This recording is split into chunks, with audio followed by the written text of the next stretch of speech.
Bien, pues buenas tardes y bienvenidos, bienvenidas, o al revés, à l'Institut Cervantes.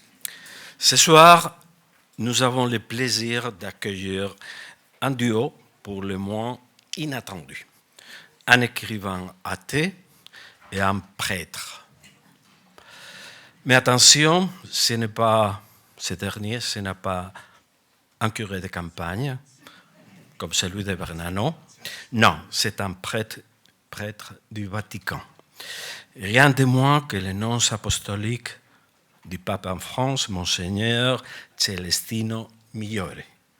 Merci d'être avec nous, Monseigneur.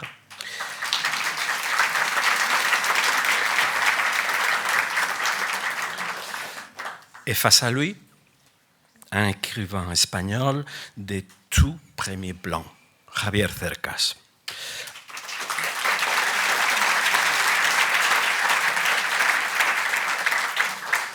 Un auteur majeur de la littérature en langue espagnole, pas seulement en Espagne, donc, mais dans tout le vaste monde hispanophone.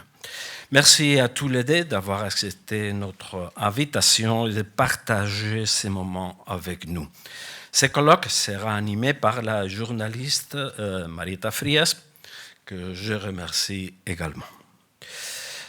Javier Cercas a été traduit, si je ne me trompe pas, dans plus d'une vingtaine de langues. Et ce qui nous touche particulièrement ici, une grande partie de son œuvre est disponible en français grâce au travail intelligent et prévoyant de sa maison d'édition, Actes Sud. C'est aussi le cas de son dernier livre, celui que nous présentons aujourd'hui, Les fous de Dieu au bout du monde, traduit comme toujours par Elisabeth Beyer et Alexander Grzycik, je ne suis pas sûr de la prononciation, et je ne sais pas s'il est là. Un livre écrit par un homme qui se définit lui-même comme athée, anticlérical, laïque militant et rationaliste obstiné. Attention aux affiliatifs. Un homme qui dit avoir perdu la foi en lisant Unamuno et Nietzsche, très jeune. Et pourtant, les portes du Vatican se sont ouvertes à lui. Il a accepté de voyager avec les fous de Dieu, le pape François, jusqu'au bout du monde, en Mongolie. Alors, pourquoi un tel intérêt chez un athée pour le pape, pour le Vatican et pour écrire un livre de près de 500 pages? Eh bien, comme il l'écrit lui-même, pour demander au pape ce qu'il pense de la résurrection de la chair et de la vie éternelle, pour qu'il lui dise si sa mère reverra son père après la mort. Autrement dit, pour poser au pape François une question que les journalistes ne lui posaient jamais, une question religieuse. Hace justo un año, el Papa Francisco recibió a otro escritor ateo, al director de los Institutos Cervantes en todo el mundo, al poeta Luis García Montero. Entre otras cosas, la reunión sirvió para acordar la publicación de este libro. El Papa Francisco, Borges y la literatura. Un libro que entró en imprenta el pasado 21 de abril, es decir, el día en que murió Francisco. En él, en el libro, además de recordar la amistad literaria y humana entre dos Jorges, entre Jorge Luis Borges y Jorge Mario Bergoglio, se pueden leer dos de los textos de quien en su juventud fue profesor de literatura: la Carta a los Poetas y la Carta sobre el papel de la literatura en la formación. Por ejemplo, Francisco dice en esta última carta, y leo literalmente: al leer, el lector se enriquece con lo que recibe del autor, pero esto le permite al mismo tiempo hacer brotar la riqueza de su propia persona, de modo que cada nueva obra que lee renueva y amplía su universo personal. Je suis certain que vous ressentirez la même chose en lisant Les Fous de Dieu au bout du monde. Merci encore pour votre présence et maintenant, place à nos invités.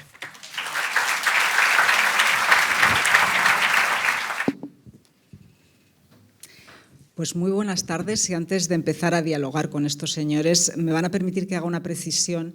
Aunque estamos en la Casa del Español en Francia, de la lengua española en Francia, este diálogo va a discurrir en francés por una cuestión de fluidez, porque los dos hablan un francés, van a ver ustedes, bastante mejor que el mío.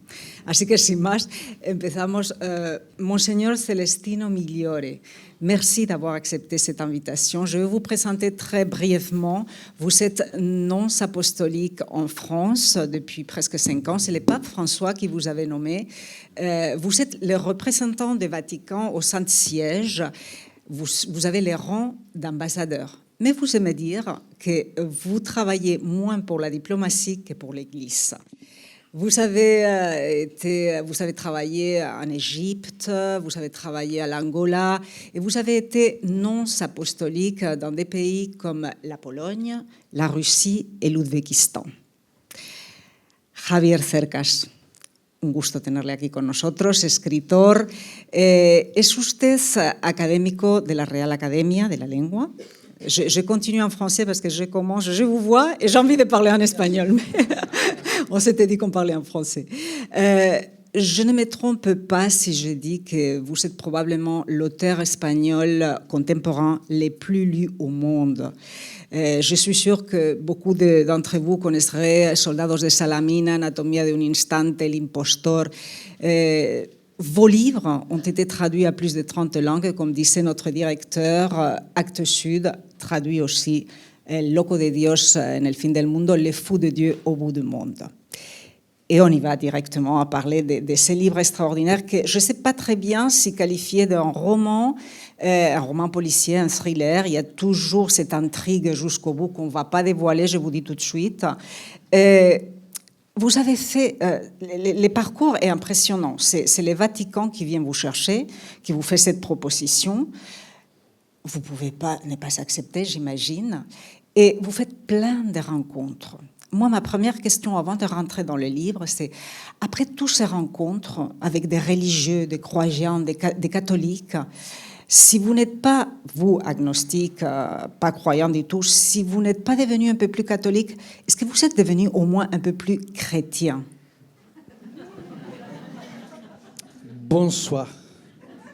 La première fois que Roman Jakobson, le grand linguiste russe, a visité Harvard, l'université Harvard, il a été reçu par le président qui lui a dit « Monsieur Jakobson, on m'a dit que vous parlez 14 langues. » Et Jakobson a répondu « Oui, c'est vrai, mais je les parle toutes en russe. » Alors, je parle français comme d'autres langues, mais je les parle en espagnol.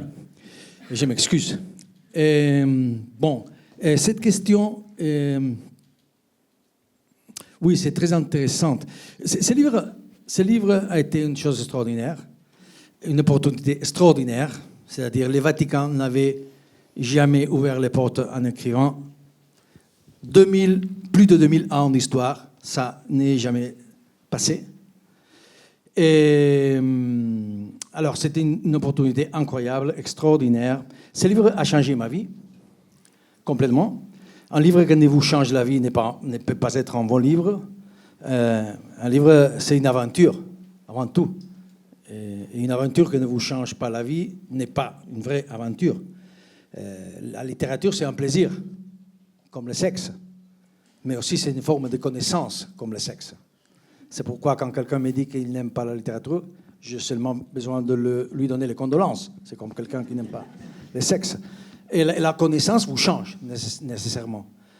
Et alors, a changé énormément pour moi. Alors, votre question, c'est très intéressant. Est-ce que je serais devenu catholique? J'étais catholique jusqu'à 14 ans. Et pour ça, est-ce que j'aurais devenu catholique après cette aventure incroyable au Vatican et en Mongolie? C'est vraiment un voyage en Mongolie, que c'est un lieu très exotique, mais surtout c'est un voyage au Vatican, que c'est encore plus exotique, beaucoup plus exotique que la Mongolie. Et alors, est-ce que je suis redevenu catholique? J'ai deux réponses à ça. La première réponse, c'est la réponse qui m'a donné un personnage de ce livre, que c'est la personne en fait qui s'est approchée à moi pour me faire cette proposition incroyable d'écrire un livre, d'entrer au Vatican, de parler avec tout le monde, de voyager avec le pape François, etc., il s'appelle Lorenzo Fazzini, c'est le directeur de la maison d'édition du Vatican. Aujourd'hui encore, il est devenu mon ami, etc. Et il m'a dit beaucoup de fois, en fait, il dit au livre, dans le livre, il dit, Javier, surtout, si tu te converts au catholicisme, si tu retournes à être au catholicisme, ne le dis pas. Tu ne dois pas le dire. Parce que si tu le dis, tu ne vendras pas une seule copie. Tu restes athée. Mais après 4 ans, quand tu as vendu beaucoup de livres, etc., alors, 4 ans après, tu écris ton livre sur ta conversion. Et ce type de livre se vendent très bien. Alors, tu me donnes le livre, je te vends 4 millions et c'est fini. Ça, c'est la première réponse. La deuxième réponse, c'est ça. Dans ce livre, on parle de beaucoup de choses. C'est un livre comique, en beaucoup de sens. Pour moi, le sens aussi pour le pape François, le sens de l'humeur est la chose plus sérieuse du monde. Et l'ironie, c'est une forme de connaissance. Pour un romancier, c'est la religion d'un romancier, c'est l'ironie. C'est le sens de l'humeur. Mais dans ce livre, on parle de choses très sérieuses. Par exemple, la foi. Du point de vue éthique, théologique, beaucoup historique, etc. Non? Et on parle de la foi. Par exemple, à un moment donné, je parle avec un personnage, je parle avec beaucoup de personnages. Un personnage extraordinaire, que c'est le préfet de la culture, sans doute vous le connaissez, c'est le cardinal Tolentino, portugais. Il est un grand poète. Mes amis portugais disent que c'est le plus grand poète de la langue portugaise aujourd'hui. Et un grand poète, un personnage extraordinaire. Et je lui dis à un moment donné, vous savez, je crois que la foi, je vois la foi comme une sorte d'intuition poétique. C'est comme une sorte d'intuition poétique, c'est-à-dire la perception d'un sens là où les gens normaux ne voient pas un sens. Et il me dit, oui, je suis d'accord, c'est une sorte d'intuition poétique. Mais après, après à la fin du livre, je parle avec le pape François et je lui dis, vous savez, avec le cardinal Tolentino, on a accordé ça, que la foi, c'est une sorte d'intuition poétique. Et le pape dit, non, c'est un don. Et je crois que les deux choses, je ne sais pas ce que vous pensez, mais je crois que les deux choses ne sont pas contradictoires, sont complémentaires. Si ne sont pas la même chose, peut-être sont la même chose, les dons et l'intuition poétique. Mais en tout cas, ils ne sont pas volontaires. C'est-à-dire, tu ne peux pas dire, OK, je dois écrire un poème, alors j'aurai une intuition poétique. Vous ne pouvez pas le décider. Vous ne pouvez pas le décider comme ça. Et vous n'allez pas nous le dire maintenant. Pardon, je finis. Ouais. Permets-moi de finir. Et ce que je veux dire, c'est que, en tout cas, ce n'est pas volontaire. C'est-à-dire, je ne sais pas vous, mais j'ai eu jalousie des gens qui ont la foi, comme ma mère, par exemple. Les gens qui ont la vraie foi, comme ma mère, comme les missionnaires dans ces livres, j'ai eu jalousie, c'est-à-dire ils ont une sérénité, une force. Ma mère était capable de faire des choses que je n'étais capable de faire. Mais même si je voudrais récupérer cette foi, je ne sais pas comment faire. C'est-à-dire, la foi, sérieusement, c'est Flannery O'Connor, j'ai fini. Flannery O'Connor, le grand écrivain américain, dit « Avoir foi, c'est beaucoup plus difficile que ne pas avoir foi. » Alors, je suis d'accord. Même si je voudrais récupérer cette foi, je ne sais pas comment faire. Alors, je reste athée. Bon, voilà, c'est dit. Monseigneur, vous avez lu le livre, vous venez d'écouter Javier Cercas qui a fait un bon speech sur le manque de foi, mais vous pensez que ça a été, après avoir lu ce livre, Vous pensez que le Vatican a bien fait de choisir M. Cercas pour ce livre et vous pensez que c'est un moment, c'est le moment nécessaire pour que le Saint-Siège décide de parler peut-être autrement? Je sais pas si moi je vois très bien. Non, bien sûr. Ben, il a bien fait, les gens du Saint-Siège, d'inviter M. Cercas. Et je le dirais avec ses propres mots. Là, à un moment donné, il dit, il constate que nous, c'est-à-dire, je précise, nous occidentaux, nous sommes pétris de cette Église. Donc, l'honnêteté intellectuelle de l'anticlérical Cercas nous amène, voire nous oblige, à comprendre l'héritage culturel de cette Église dont, que le voulions ou non, nous sommes tous pétris. Et ça, c'est important, car quelqu'un lui a dit mais pourquoi tu ne vas pas condamner tout le mal qu'on voit dans l'Église? Eh bien, Cercas dit, oui, on peut condamner, c'est ce qu'on fait. La presse et tout ça, et beaucoup de monde condamne. Mais il faut comprendre. Et c'est ça qui est important. Donc c'est ça qui est important qu'on a voulu choisir quelqu'un qui n'est pas de la même bergerie, mais qui essaye de comprendre. Et je crois qu'il a fait un bon travail. Ça, je l'ai découvert à la fin de ces 480 pages, là où il parle du secret du pape François. Et là, je crois que... mais c'est important, car ce n'est pas vrai. Aujourd'hui, on dit, on ne s'intéresse plus à la question de l'Église. Bon, c'est une chose. On ne s'intéresse plus à l'Évangile. Non, c'est pas vrai. Il y a tellement de philosophes, d'hommes de lettres, de psychologues, psychiatres, d'artistes et de gens, disons, communs, qui aujourd'hui s'intéressent énormément à l'Évangile. Car là, ils trouvent des réponses pour ce que sont nos questions de tous les jours, qui ont affaire avec la naissance, l'amour, la souffrance, la douleur, le travail, l'amitié, la trahison et beaucoup de ces choses-là. Le problème, c'est que peut-être dans les siècles derniers, l'Église a un peu pensé que nous avons la vérité. Et voilà, donc, ils se sont un peu éloignés du dialogue avec la culture de la société. Et là, c'est important qu'aujourd'hui, il y ait on renoue ce dialogue avec la culture d'aujourd'hui car nous sommes, comme dit l'auteur, nous sommes pétris de l'Église. Et c'est comme ça, ici en France, si on sort, on voit combien d'églises, on voit des croix, on voit tout qui nous ramène à la religion de Jésus-Christ.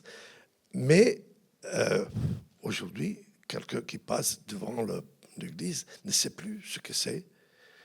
Et donc, on a besoin de ce dialogue pour nous comprendre. Ça, c'est important. Pour moi, il y a une autre chose importante, si vous permettez, et ça passe par les personnalités, de toutes les personnalités, et il y a énormément que vous avez rencontrées. il y en a surtout certains qui vous sont vraiment marqués. Ces fous de Dieu, comme vous les appelez aussi. Vous êtes les fous sans Dieu, les papes et les fous de Dieu. Mais il y a d'autres beaucoup fous de Dieu qui sont pour vous les vrais chrétiens. Et je voudrais parler avec vous de cette sensation. C'est pour ça que je vous ai posé la question de devenir plus chrétien. Ces retours auxquels il parle beaucoup de missionnaires que vous avez rencontrés. Oui, je n'ai pas dit merci beaucoup à Marietta et à Monseigneur, mais je dois le dire, c'est très important. Alors, parce que je vous remercie vraiment. Et les missionnaires, ok. Tu peux être chrétien, tu peux être athée, tu peux être agnostique, tu peux être croyant, mais tu ne peux pas admirer ces gens. C'est impossible. Ne pas admirer ces gens. Parce que ce sont des gens très spéciaux.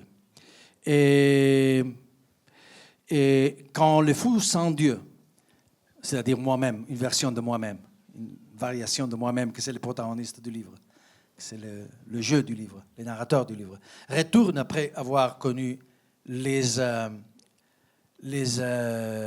missionnaires de Mongolie, avoir été avec eux, etc. Retourne au Vatican. Il dit partout, à tout le monde qu'il trouve, j'ai la solution de tous les problèmes de l'Église. Et alors tout le monde me regarde comme si j'étais fou. Et je suis fou, je suis le fou sans Dieu. Mais alors j'ai dit, tout missionnaire. Tout le monde devient missionnaire, alors c'est la solution de tous les problèmes de l'Église. Et tout le monde dit, oui, c'est comme ça. Et c'est comme ça, parce que le pape François a parlé d'une Église missionnaire. Le pape François, c'est que, selon moi, et après sa mort, on me faisait tout le temps des questions, les journalistes, etc. Vous pensez que ce pape a été un révolutionnaire, un réformiste? Comment définir ce pape? Ma réponse était, parce que le livre a été publié après, 20 jours après avant la mort de François. Alors j'ai devenu le spécialiste. Ridicule, mais bon. Et on a dit que j'avais tué le pape aussi. C'était une opération de marketing entre l'Église et mon maison d'édition. Bon, ok. Alors, je disais, tout dépend ça dépend du sens de la parole. C'est-à-dire, le pape, selon moi, le pape François était révolutionnaire dans le même sens dans lequel l'Église catholique veut être dans le même sens que l'Église catholique veut faire une grande révolution après Vaticano II.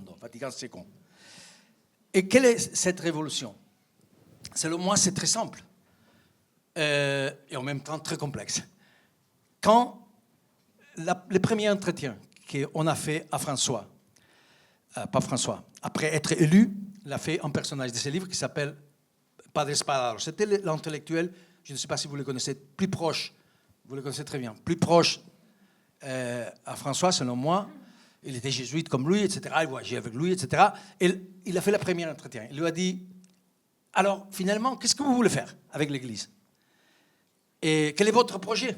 Et il a répondu immédiatement. Il a dit, faire sortir Jésus-Christ de la sacristie et les mettre au centre de l'Église, au centre du monde.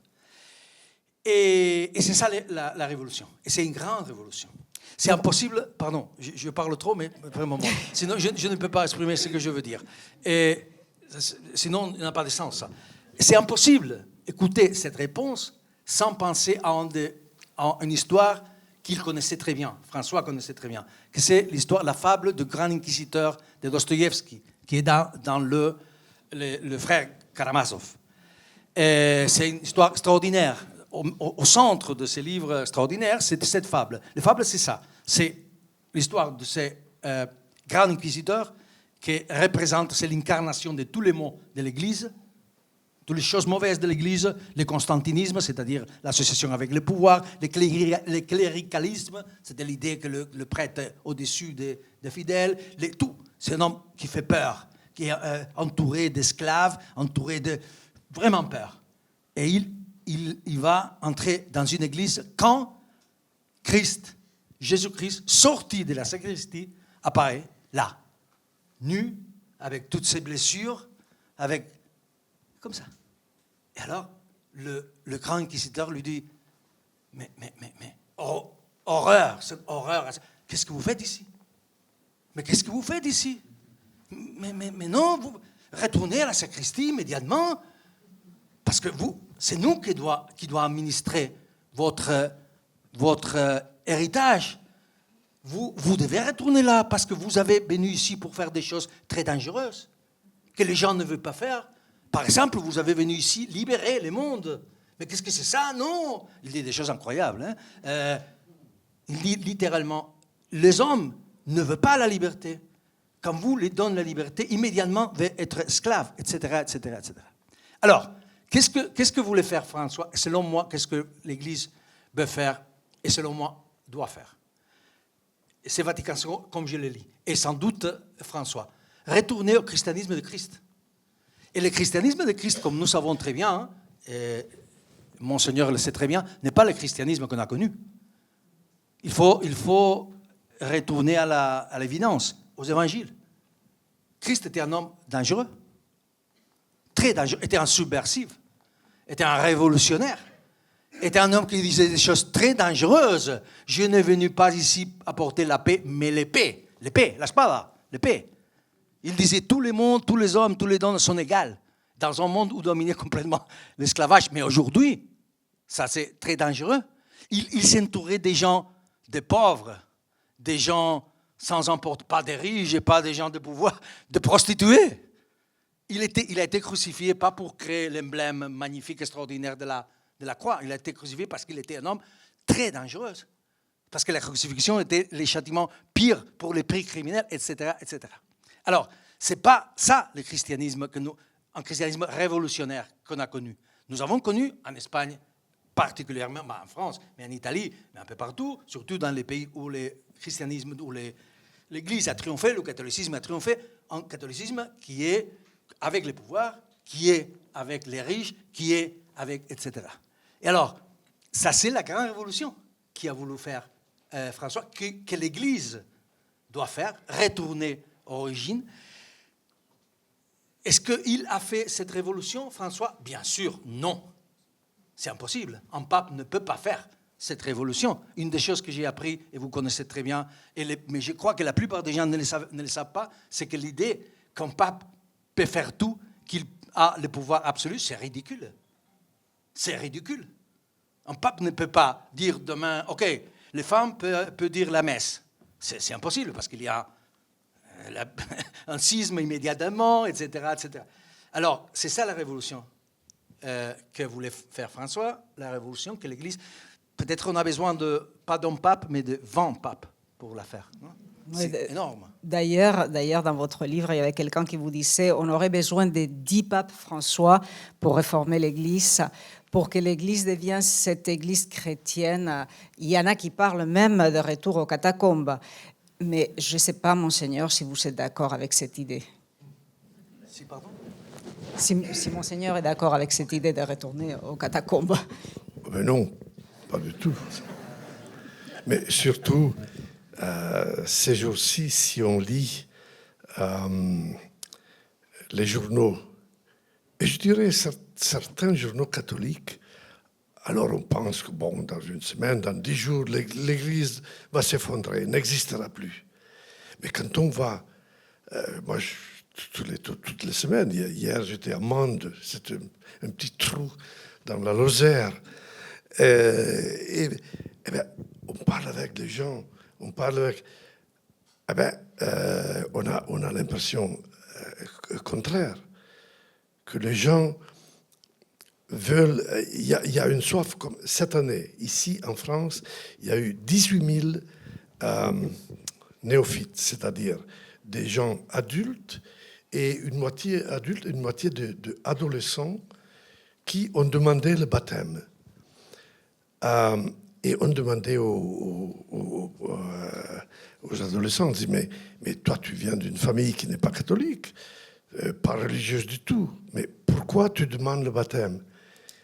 Et beaucoup ont dit, bon, je suis allé sur Internet, j'ai vu la proposition de l'islam, la proposition des juifs, la proposition des protestants évangéliques, et la proposition des catholiques. Et je suis allé frapper à la porte de la paroisse.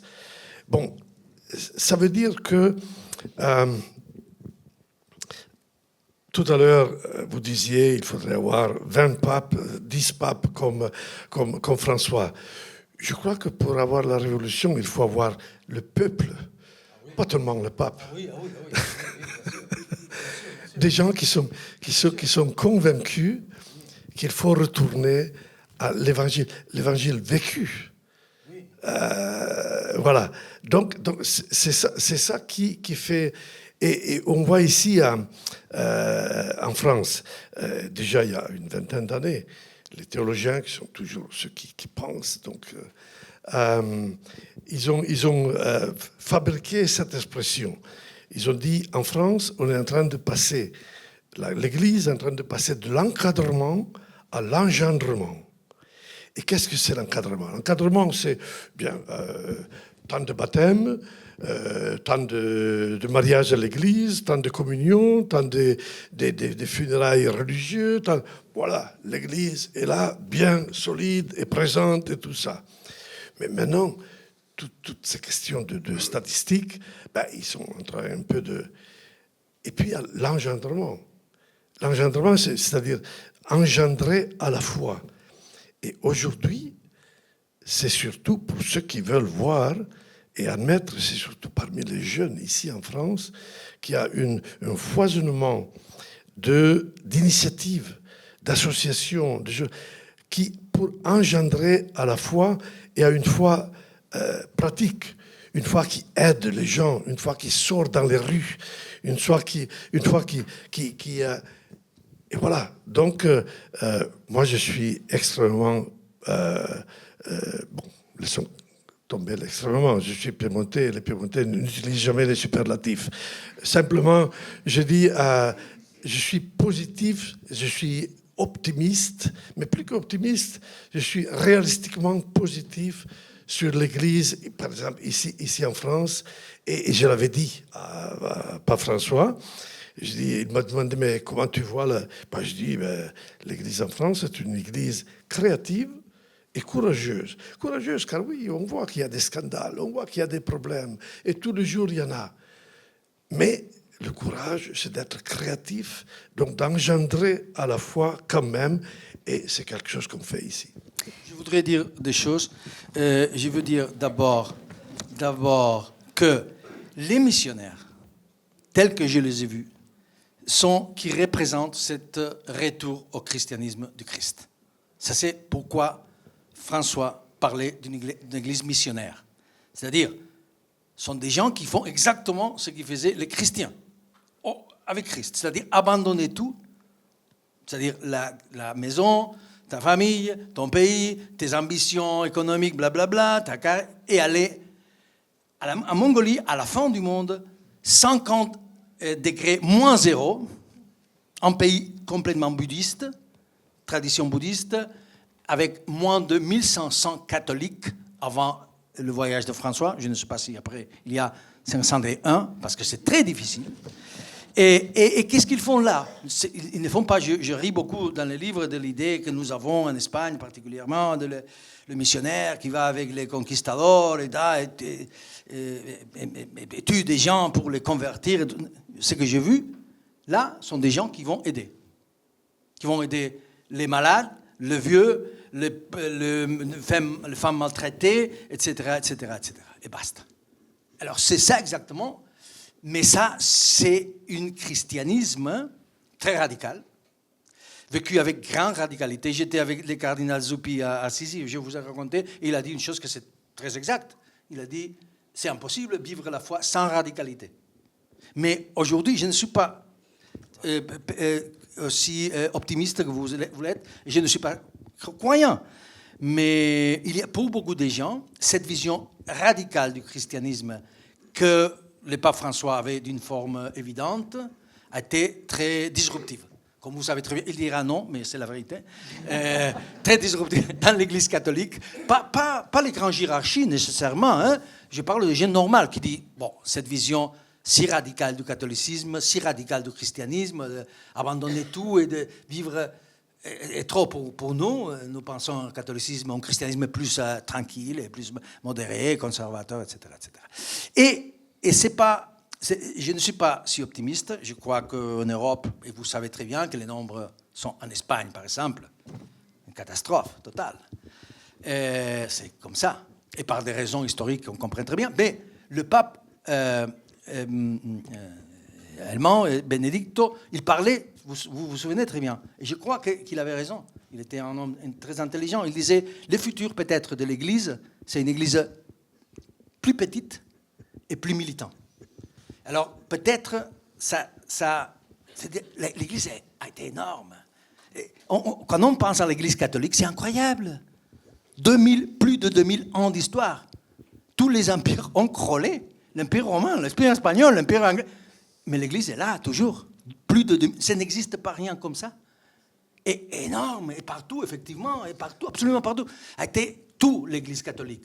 On m'a fait cette demande. Pourquoi est-ce que tu es athée, tu écris un livre accepté écrire un livre sur l'Église catholique? Et ma réponse, c'est une autre réponse. C'est une autre question. Comment ne pas faire ça? C'est-à-dire, comment ne pas accepter une opportunité unique d'aller là, au cœur du Vatican, pour voir qu'est-ce qui se passe là? L'Église catholique a été absolument décisive. On a oublié complètement ça, mais c'est une évidence. Complètement décisive pour l'histoire de l'Europe, d'Occident, pendant 2000 ans, du point de vue politique, historique, artistique, de tout point de vue. Alors, mais elle était trop grande, peut-être. Mais je voudrais être un peu plus radical que vous. Vous avez parlé de ceux qui partent en Mongolie, le froid, qui laisse tout. Ouais. Bon, là, c'est une vision encore un peu cléricale. Car nous tous ici, nous ne pouvons pas faire cela. Mais nous sommes tous, tous comme chrétiens, ceux qui sont chrétiens, appelés à être missionnaires. Et donc c'est pas. Oui, c'est important, la Mongolie, les pays de mission, oui, c'est important. Mais la mission, c'est ici, c'est tous les jours. Et c'est pour ça que je disais, quand je vois ces jeunes ici, toutes ces associations de jeunes qui font un travail, et ils travaillent eux-mêmes. Ils s'ouvrent à la foi, à la prière, disons, la solidarité avec les autres, mais qui font un travail vraiment missionnaire. Ça, c'est la mission. Oui. C'est pas partir. Non, mais on peut faire. Ce n'est pas François qui a parlé d'une église missionnaire. C'est-à-dire, les missionnaires, oui. c'est l'exemple visible de ce que, effectivement, évidemment, il parlait d'une église missionnaire dans ce sens exactement. Oui, c'est-à-dire dans le sens que tous les chrétiens doivent être comme les missionnaires. Non? C'est-à-dire, tous les chrétiens doivent avoir cette radicalité dans son croyance qui les porte à vivre la foi d'une forme comme les missionnaires. Non? Et puis, puisqu'on est en France, il y a 200 ans, 250 ans, un jour, Napoléon avait dit au secrétaire d'État du pape, avait dit « Moi, je vais détruire l'Église ». Et ce cardinal lui a dit « Écoutez, nous, le clergé, nous avons fait tellement de choses pour la détruire, nous n'avons pas réussi à la détruire, donc l'Église continue. » Et ça, c'est une boutade, si vous voulez, mais c'est vrai. C'est-à-dire, pendant 2000 ans, il y a eu des méchancetés, des scandales, des choses. Mais l'Église continue. Car ce n'est pas l'Église institution, c'est l'Évangile qui continue. C'est la figure du Christ. Et donc, c'est pour cela qu'aujourd'hui, on insiste pas tellement, on ne doit pas insister tellement sur l'institution, toutes ces choses-là, mais sur, maintenant, avec tous ces milliers de gens, adultes et adolescents, qui demandent d'entrer dans l'Église. Alors là, on fait un travail pour dire, oui, vous entrez dans l'Église, car vous êtes baptisés, mais vous n'entrez pas tellement dans l'Église, structure, institution. Vous entrez dans la vie chrétienne de l'Évangile.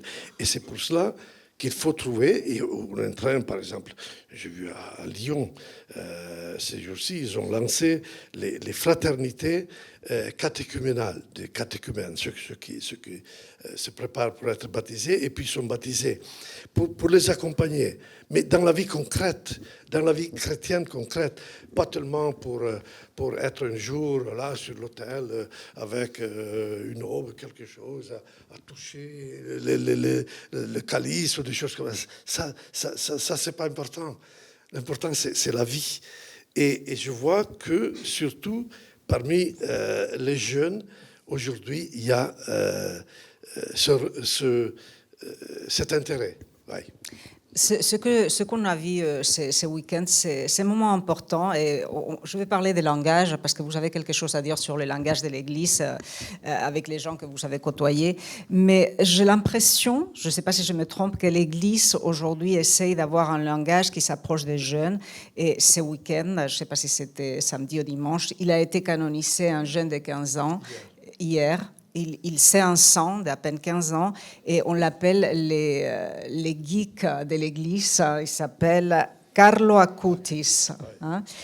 C'est une façon pour l'Église de s'approcher parce que selon ce qu'on a pu lire dans votre livre, les langages, il y avait Sœur Nathalie, je crois, qui disait que les problèmes de l'Église aujourd'hui, c'était les langages. Un langage obsolète, un langage vieux qui ne touche pas les jeunes. Donc, on est un peu entre deux. Qu'est-ce que vous pensez, Javier? Oui, non, je pense absolument que l'Église a un problème de langage. Et, sérieux. Peut-être ce n'est pas le problème essentiel. C'est pas le problème essentiel. Le problème essentiel, c'est effectivement une autre. C'est les chrétiens. C'est-à-dire, c'est l'exemple de chrétiens, non? Mais aussi, il y a un problème de langage très sérieux. D'un côté, le langage de l'Église est vieux, pas intéressant, pas fraîche, pas fort, pas... Non, c'est vieux, c'est peu intéressant. Et ça, c'est très important. Le dernier livre du pape François s'appelle... Comment s'appelle le dernier livre du pape François? C'est un livre posthume. S'appelle « Vive la poésie ». Vive la poésie, ça veut dire « Vive le langage ». La poésie, c'est l'exemple parfait du langage nouveau, avec tension, avec vitalité, avec sens de l'humour, duquel il fait une revendication totale de l'ironie, etc., etc. Ça d'un côté. Et d'autre côté, c'est un langage, souvent, je parle, dans le livre, on parle, je suis un peu obsédé, je suis écrivain, et je suis obsédé pour les langages, parce que c'est une évidence. D'un côté, ce vieux, c'est peu intéressant, le vieux vérité doivent se dire d'une façon nouvelle, d'une façon forte. J'insiste, Christ a été révolutionnaire parce que ses paroles ont été très fortes, ont impressionné énormément les gens qui étaient avec lui. Et c'est pour ça que ces paroles, encore aujourd'hui, font partie de notre langage, parce qu'il était un langage complètement nouveau. Et le langage de l'Église vieillit, sans doute. Mais d'autre côté, c'est encore pire, je dirais, parce que c'est un langage hermétique que souvent personne ne comprend. Écoute, un exemple très simple, et peut-être polémique pour beaucoup de gens dans le... Vous savez, on discute toujours quelle est la parole essentielle d'un pape, del papado, non? De toute la... On discute sur ça, sur chaque pape. Par exemple, avec François, c'était la périphérie, parole essentielle, ou la...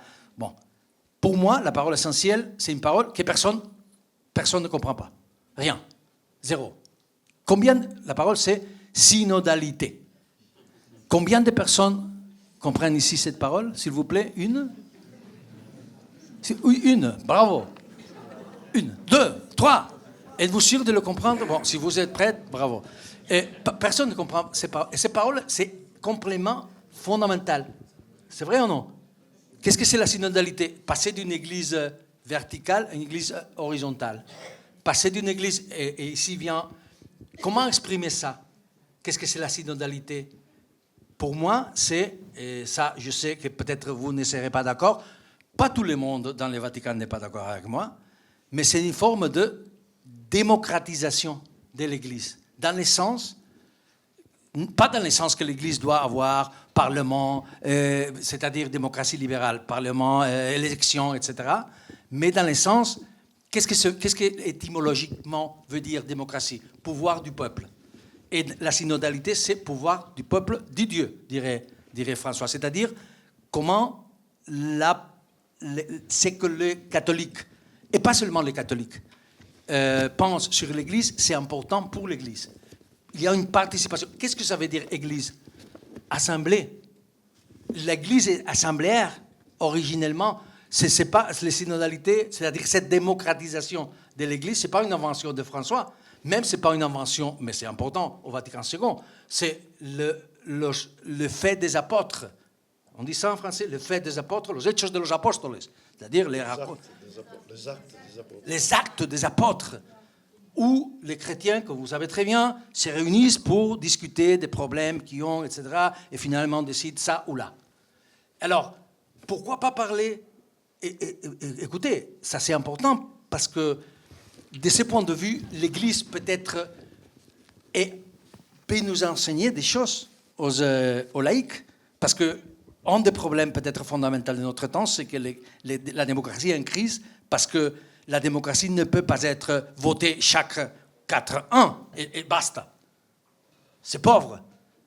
Au contraire, l'Église a cette idée de participation permanente, de la synodalité. Mais alors, tu parles de synodalité et personne ne comprend rien. Ma mère ne comprenait cette parole. Alors, d'un côté vieux, un langage vieux, et d'autre côté, un langage que les catholiques, les chrétiens, les gens normaux ne comprennent pas. Ça, c'est un problème sérieux pour moi. Vous êtes d'accord, monseigneur? Oui, en partie. Car, oui, synodalité, c'est un mot qui vient du grec, comme une grande partie de nos mots. Si vous êtes dans la médecine... Démocratie. Démocratie. Les gens ne lèvent pas la main pour dire... Oui, aujourd'hui, on lève la main pour dire, mais qu'est-ce que c'est la démocratie? Car vraiment, il y a un désordre plutôt que démocratie. Mais voilà. Et beaucoup d'autres choses. Si vous êtes médecin, vous donnez le nom d'une maladie. Ce sont des noms qui viennent du grec. Donc, ce n'est pas tellement là le problème de synodalité quand on l'explique dans l'Église. Synodalité, synodos, marcher ensemble. Voilà. Mais c'est la substance, c'est ce que ça veut dire. Vous prenez les églises orthodoxes, tout l'Est de l'Europe. Eh bien, pour eux, la synodalité et synode, c'est le mot le plus important. Mais pas pour nous. Personne ne comprend ces mots. Si tu ne comprends les mots, alors ça ne va pas marcher. Mais on commence à en parler. Oui, là, je sais que vous n'êtes pas une grenouille de bénitier. Donc, là, vous n'entendez pas tout ce qu'on dit dans l'Église. Mais on en parle.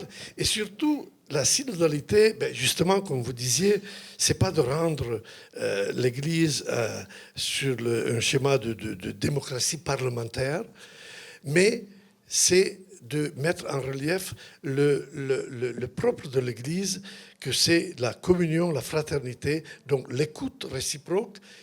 Et donc, quand on doit prendre une décision, on en parle, il y a beaucoup de... Et on se critique l'un l'autre. Et puis, il y a toujours, dans la communion, il y a toujours une responsable qui décide. Ce n'est pas pour l'Église, c'est l'évêque pour la richesse. Et voilà. Mais après, tout un exercice de ce genre-là, ce n'est pas une imposition, mais c'est quelque chose de... Ça, c'est la synodalité. Et puis, la synodalité, comme Pape François plusieurs fois l'a dit, c'est surtout une question de conversion pastorale, c'est-à-dire de ne pas, comme vous disiez tout à l'heure, de rester dans la sacristie, mais de sortir de la sacristie. Donc de sortir à l'encontre des gens, à rencontrer les gens et surtout à partager la situation des gens, du peuple. Et c'est là c'est la vraie synodalité. Le reste, bon, oui, ce sont des concepts. Oui, les théologiens font bien à étudier et tout ça. On a besoin de cela pour nourrir un peu la vie. Mais la vie de la synodalité, c'est quelque chose de très simple. Et c'est une conversion que les laïcs ne doivent pas demander aux prêtres d'être cléricalisés. Et il faut décléricaliser les prêtres, car sur l'autel, quand on dit la messe, c'est Dieu, c'est Jésus-Christ. C'est pas la figure du prêtre, c'est pas les paroles comme il parle bien, c'est pas son parement qui sont beaux, que le diacre qui met quelque chose qui est plus brillant que le prêtre, et sa femme dans le premier rang qui dit à ses amis, oh tu vois, mon mari, le diacre, oh, c'est pas comme ce prêtre qui dit simplement le Seigneur soit avec vous. Il dit le Seigneur de Dieu, d'Isaac et d'Abraham, le Seigneur de miséricorde, soit oh qu'il est beau. Ça c'est du cléricalisme. Oui. Donc il ne faut pas cléricaliser les laïcs, et il faut décléricaliser les prêtres pour laisser la place à Dieu sur l'autel. Donc vous êtes dans la lignée de Papa Bergoglio. Tout à fait. Qui était François, oui. François, oui, qui était un peu anticlérical. Mais il nous reste très peu de temps parce que... Très anticlérical. Oui. Pas un peu, très anticlérical. Très anticlérical. Il nous reste, parce que je me suis engagée à 1 heure pour vous donner un peu la parole à vous, les publics, les journalistes, un tout petit peu. Et on est presque à la fin et on n'a pas abordé la dimension politique. On n'a presque pas parlé de François et on n'a pas abordé la dimension politique d'un pape qui est assez important. Les journalistes, quand accompagnent, comme la visite que vous avez accompagnée en Mongolie au pape, ils attendent la réflexion politique du pape. Parce que la réflexion religieuse, malheureusement, ça n'apparaît pas dans les médias. Donc, je voudrais que Javier, très brièvement, s'il vous plaît, vous nous racontez ces moments que vous traversez dans l'avion papal quand vous survolez la Chine, et c'est là on voit la dimension politique du pape. Vous vous souvenez, il envoie un message au gouvernement chinois. Donc, c'est-à-dire, il ne fait pas les voyages en Mongolie. Il traverse l'Asie, il traverse toutes ces terres qui ne sont pas évangélisées, et il profite pour envoyer un message au gouvernement chinois. Parce que c'est très simple. L'Église a un problème, le Vatican a un problème avec la Chine. C'est ça. Voilà. C'est un problème diplomatique entre long et complexe, comme Monseigneur sait très bien, etc. Mais écoute, il y a une chose très étrange. Quand on parle de pape François ou de pape en général, le média parle de la politique. J'étais complètement surpris, seulement de la politique, pratiquement seulement de la politique. J'étais complètement surpris, quand je préparais ce livre, après accepter, de lire sur les papes, de voir énormément d'entretiens, énormément de commentaires, etc., dans lesquels on parlait seulement de la politique, pratiquement seulement de la politique. Et pour moi, ça a été surprenant. Ces livres parlent d'un sujet.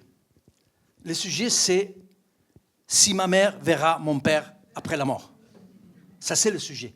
Ça s'appelle « La résurrection de la chair et la vie éternelle ». Ça, c'est le sujet de ces livres. Ça, c'est le fil rouge. Ça, c'est les thèmes. C'est un polar sur le mystère essentiel du christianisme, c'est-à-dire l'énigme essentielle du christianisme, l'énigme essentielle de notre civilisation, que c'est la vie éternelle. C'est la résurrection de la chair et la vie éternelle. Ma mère voulait savoir si elle verrait mon père. Ma mère était très croyante, très catholique. Je dis dans un moment donné que si on compare la foi de ma mère avec celle de Pape François, celle de Pape François, c'est un peu douteuse. Pardon. Et bon, vraie catholique. Quand mon père est mort, elle voulait savoir si elle verrait mon père. Elle était convaincue, parce qu'elle était vraie catholique. Et je voulais tout simplement aller au pape François, lui faire cette demande. Ma mère verra mon père après la mort, comme elle dit, c'est la demande d'un enfant.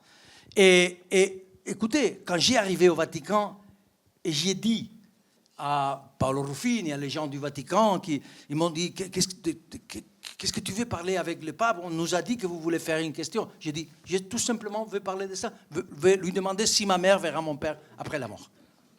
Ils m'ont regardé avec un regard incroyable. Personne lui a demandé ça au pape. Personne. Et c'est les centres...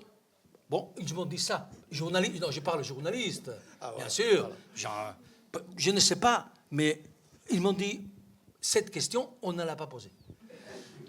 Et j'étais surpris, parce que c'est le centre du christianisme. Sans ça, c'est pas moi qui dis ça, c'est pas Pape François, c'est Saint Paul qui dit ça. Et nous ressusciterons parce que Christ a ressuscité. Si Christ n'a pas ressuscité, notre foi, c'est vaine, inutile. Alors, mais quand on parle du pape François, et c'est pas dans les médias, tout le temps de la politique. Et il faut dire une chose, écoutez, pardon, vous êtes un diplomate, vous êtes le représentant du Vatican. Mais je dirais la vérité. Excusez-moi, hein. Ça c'est... Excusez-moi. Comme s'il y avait une oui. Disons, entre diplomatie et vérité. Bravo. Non, mais il faut dire une chose très, très simple. Aujourd'hui, l'Église n'a pas un pouvoir politique réel comme il l'avait autrefois. C'est-à-dire, le pape Léon a dit 3 fois, et nous sommes très contents qu'il a dit ça, 3 fois, il a presque crié du balcon de la basilique de Saint-Pierre, a dit arrêtez la guerre, arrêtez la guerre, basta di guerre, basta, 3 fois. Combien de guerres sont finies? Mais si Netanyahou dit demain fini avec la guerre, fini avec la guerre.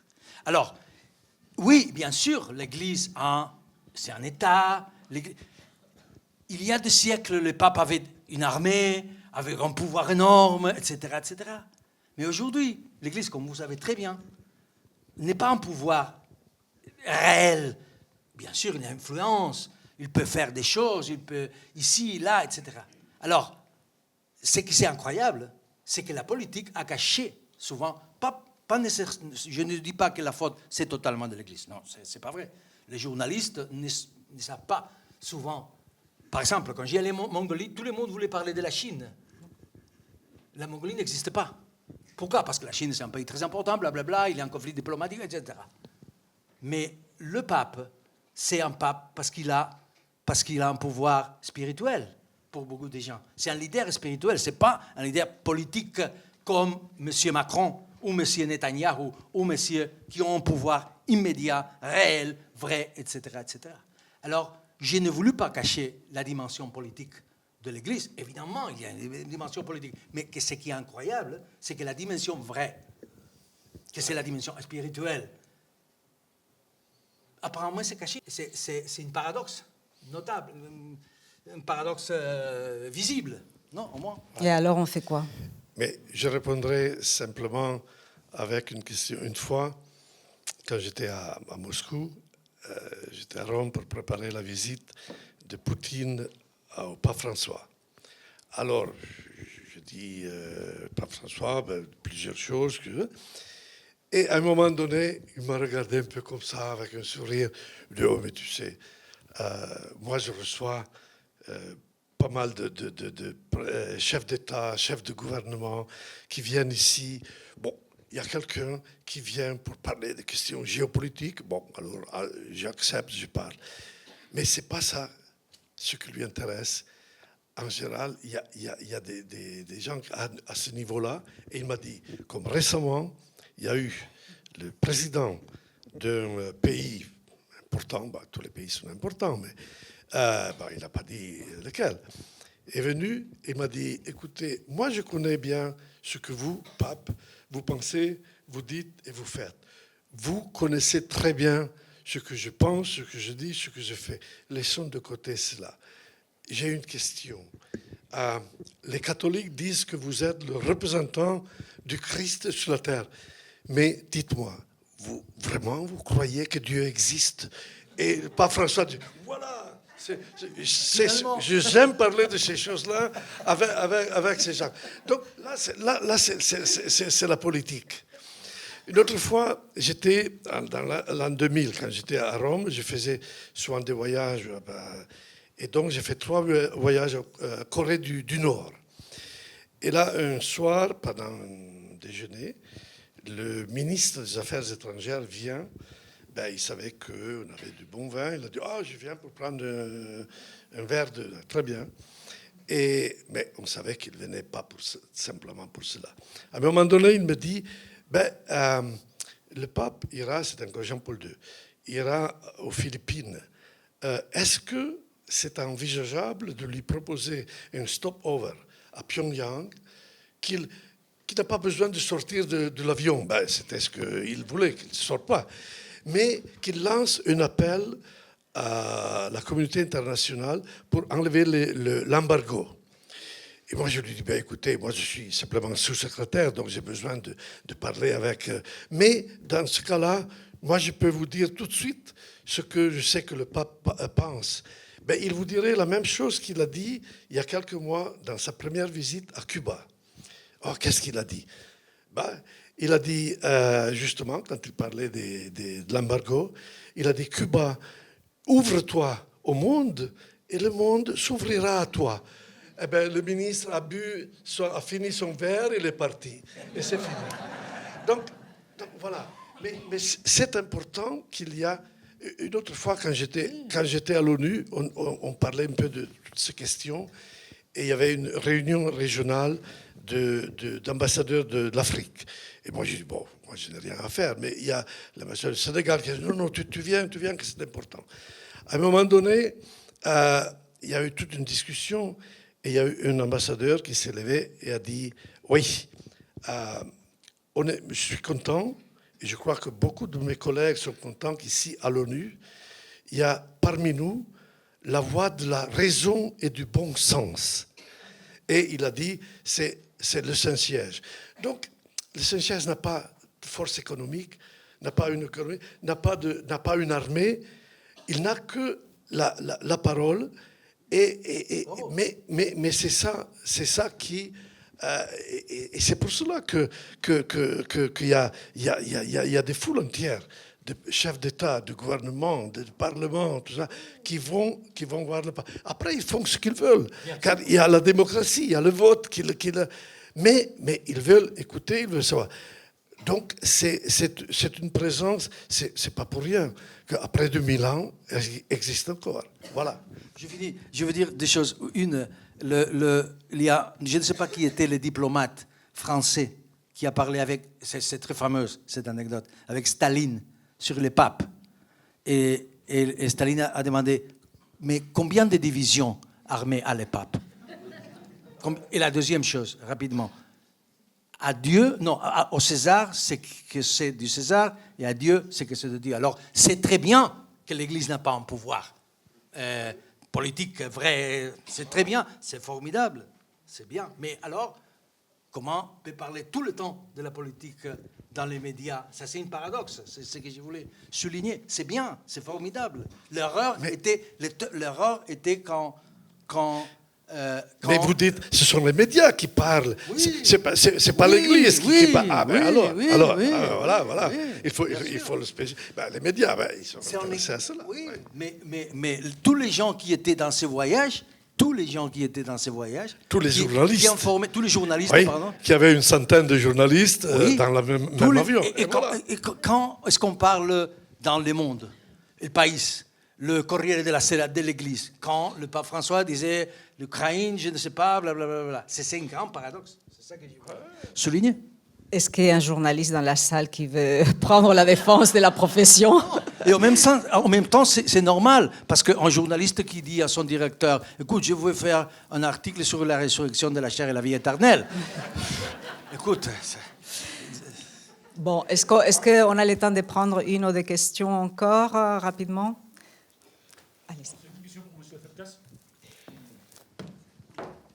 Une question pour M. Therkas. Est-ce que finalement, vous avez eu une réponse du pape à votre question?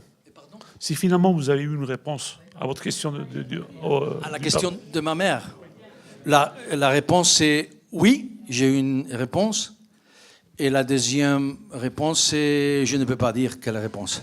Vous devez lire tous les livres. Oui. je peux dire qu'il a répondu et que sa réponse, c'est la première fin, c'est la finale du livre. Il y a 2 finales du livre.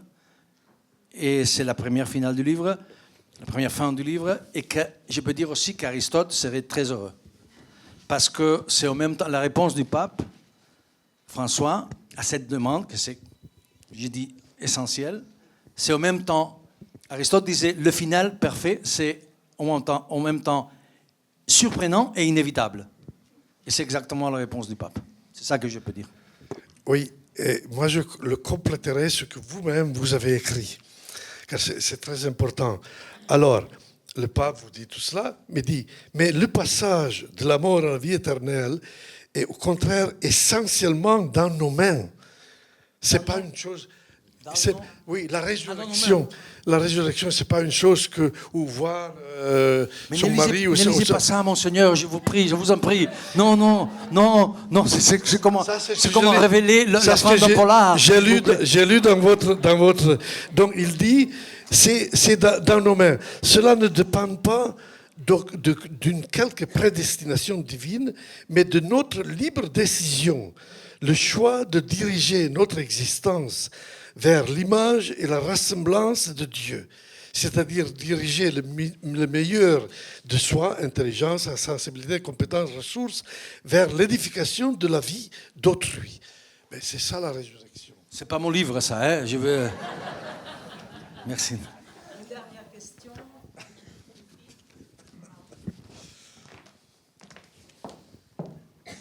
Qui je vois pas. Là.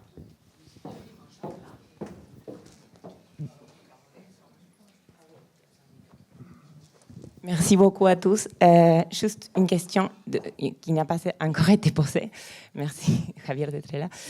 Qui est sur l'homme, non, parce que c'est aussi un roman sur un homme et sur la personne et les personnages. Et moi, j'ai senti en lisant les livres qu'il y avait...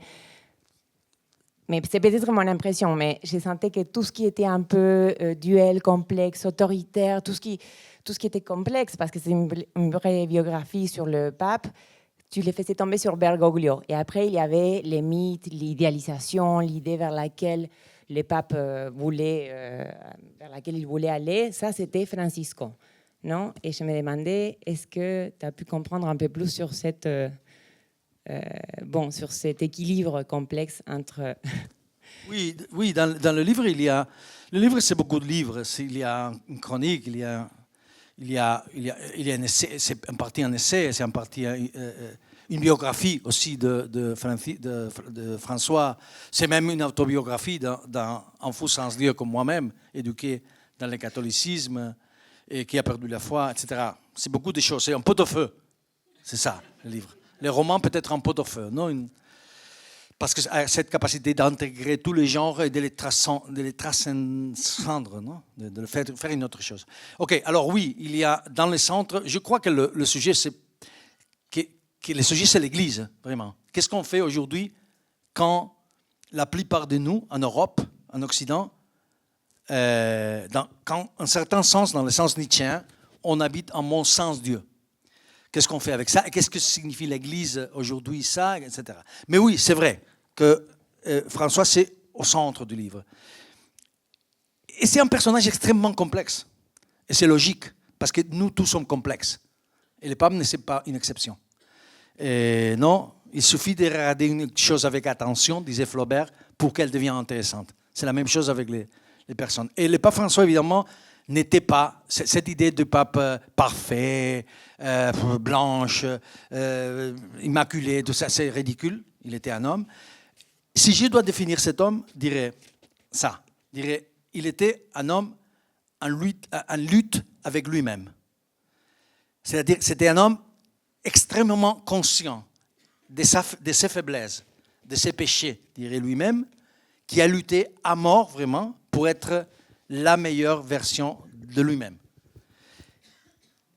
Ça, c'est ça. C'est extraordinaire. Il y a énormément de choses extraordinaires de cet homme, très complexe, très nuancé, qui a passé par des époques très obscures, qui avait un caractère très difficile, autoritaire parfois, qui faisait peur à ses disciples quand il était jeunes, jésuites, etc. Mais c'est incroyable. La première chose qu'il a dit après être élu pape, la première chose, après, dans la chapelle Sistine encore, il n'a pas sorti encore au balcon du Vatican, la première chose qu'il a dit, il a accepté être pape et il a dit « mais je suis un pécheur ». Mais je suis un pécheur. Je crois qu'il était un peu nerveux et qu'il s'est trompé. C'est une hypothèse. Parce que, pourquoi? Je finis. Parce que l'Église, ce n'est pas le lieu des triomphants. Ce n'est pas le lieu des gens parfaits, des supermans. C'est les gens, les pauvres gens, les gens qui se trompent, les gens... c'est incroyable. Christ a choisi comme son premier pape Pierre. C'est incroyable, ça. Non? C'est un homme... Pierre l'a trahi 3 fois. Oui. 3 fois. C'est un record, total, non? 3 fois dans une soirée. Alors, l'Église, c'est ça. C'est le lieu des gens... C'est une chose très particulière, le fait surprenant, pour moi, c'était surprenant le fait que, après, à la fin de tous ces discours, il disait une chose surprenante pour moi, et je crois que pour tout le monde. Il disait tout le temps, prêchez pour moi. Je parle en espagnol. Priez pour moi. Priez pour moi. C'était surprenant. Priez pour moi. C'est le pape qui prie pour nous, pas nous pour le pape. Il y avait cette extrême conscience de ses faiblesses, non. C'est pourquoi je pense que finalement, il était, de lui, on peut dire le même que Hannah Arendt a dit de Jean 23, qui était son modèle. C'était un chrétien dans le siège de Saint-Pierre. Et voilà. Mais en même temps, pour finir, pour moi, nous sommes tous beaucoup de gens. C'est l'idée de l'identité. Nous ne sommes pas une personne au long de notre vie. Montaigne disait, il y a autant de différences entre nous et nous-mêmes qu'entre nous et l'autrui. Nous sommes une multitude. Et je crois que c'est mon hypothèse, que finalement, François, c'est la meilleure version possible de Bergoglio. Voilà.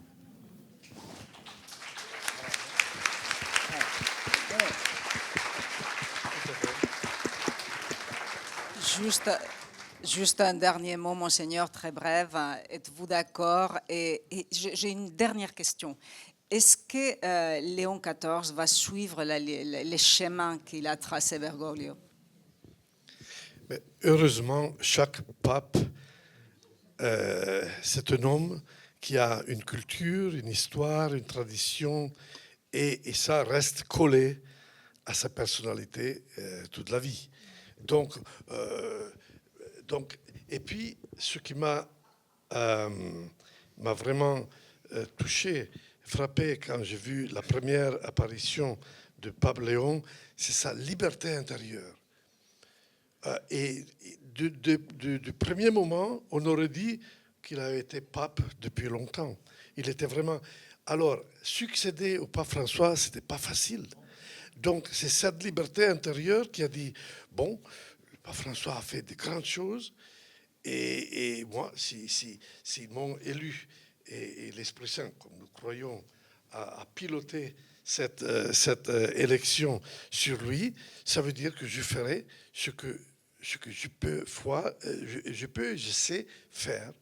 Et voilà, donc, oui, le Pape Léon est différent. Pape Léon est beaucoup plus prudent, plus taiseux, si on veut. Je ne dirais pas timide, mais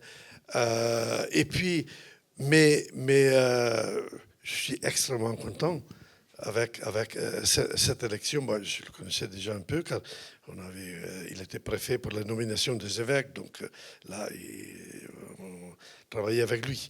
Mais tout à fait, c'est un homme de sagesse qu'il va continuer tout le mieux de Pape François et va donner sa contribution comme... Monseñor Celestino Migliore, muchísimas gracias. Javier Cercas, muchas gracias. Mais il faut que vous vous engagez à être rapide et les interlocuteurs aussi. Extrêmement rapide. Allez-y. Est-ce qu'on peut quitter le pape 2 minutes et parler à l'écrivain Javier Cercas pour lui demander s'il a toujours autant de plaisir à écrire. Plaisir. Oui. La parole plaisir, c'est petite. Bon. Écrire, c'est une passion. Alors, c'est plaisir, c'est tout. Vous avez plaisir à la passion? Passion, une passion, Oui, c'est non, passionnant. j'ai très bien compris. Oui. Et donc, votre prochain livre? Je ne peux pas dire. D'accord.